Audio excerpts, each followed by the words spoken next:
Hey guys, it's TRIZE here, formerly known as Mr. Jack 000, back with Automation the Car Company Tycoon game in the most powerful engine series. We're going to be building the most smallest but powerful Boxer 4 engine as of right now. This is the last category of engines to go in this game. This here engine and the Boxer 6, which I'll have a video on that real soon. So let's get things started with the Boxer 4 build, which was kinda weird for me to make it powerful as possible. So first things first, on the top left of the screen, you bring the year up to the year of 2020 to get the most out of this engine. After choosing the Boxer 4 engine, you could choose any block material that you could choose from. And with the family capacity, you lower this down to 50mm each, square this off to get the engine size to 392.7 cubic centimeters, around 393, if you want to round that up. And we're going to be using dual overhead cam 5 valves made out of whatever head material you can choose. For the crankshaft, of course, billet steel crankshaft with lightweight titanium cowl rods and lightweight forged pistons. And for the variant capacity, you lower the bore down to 45mm and the stroke at 42.5mm to get the true engine size to 270.4 cubic centimeters, or about 270.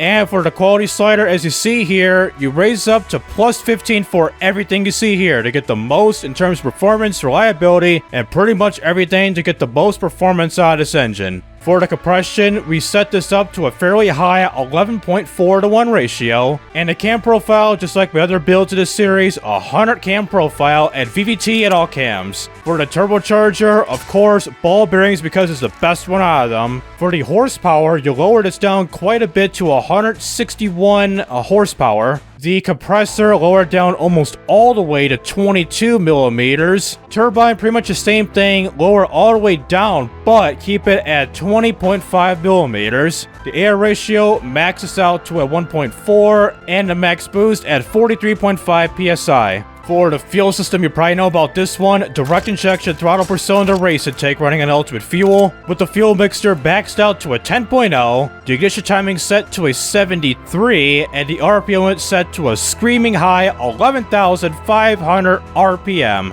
Last but not least, for the exhaust and everything, of course, short cast headers thanks to it being turbocharged, but we're using a single exhaust with the exhaust diameter lowered down to 31.8mm, which equals to 1.25 inches. And of course, no cats, no mufflers, bring the quality up, and we get the final horsepower rating of 114.6 horsepower at 10,500 RPM, the torque at a meager 57.3 pounds-feet of torque at 10,500 RPM. And by looking at this engine, there are no warnings whatsoever, no knocking, no valve fault, none of that good stuff. But this is probably the worst turbo lag that I've probably experienced in this part of the series. Like, the turbocharger really kicks in around like 80, almost 9,000 RPM, like specifically around like 8,500. That's where you start to see the torque curve just explode and then lower down past 10,500. But this is not a reliable engine in terms of performance, but whatever, we got the most horsepower rating, so what gives? Alright, in just a sec, I'm going to give you here of what this engine sounds like. While playing around with it with the manual testing mode, I'll cycle through all the graphs out here, starting from the power and torque, torque and boost, torque and efficiency, and power and efficiency. After showing you all those graphs, I'll show you the engine that is currently ripped apart except for the turbocharger and headers to watch these grow red while doing some fake gear shifts, and we'll end up our video right there. So now, start the engine up and see what this engine sounds like.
Doesn't sound that bad, but geez, these turbochargers really compromise its performance. So that'll do it with Automation, the car company Tycoon game with the small but powerful Boxer 4 engine. After seeing the dyno graph for the engine's performance, you can obviously tell that this is a very inefficient engine. You would probably struggle with getting a car to go fast because of the turbo lag, but at least it's lightweight and somewhat powerful, so it should be good no matter what. And for those who are interested in this type of content, please be sure to like and subscribe so you won't miss out on any videos like this in the future, including my automation to BeamNG drive videos too. So this is TRIZE rising up and signing out.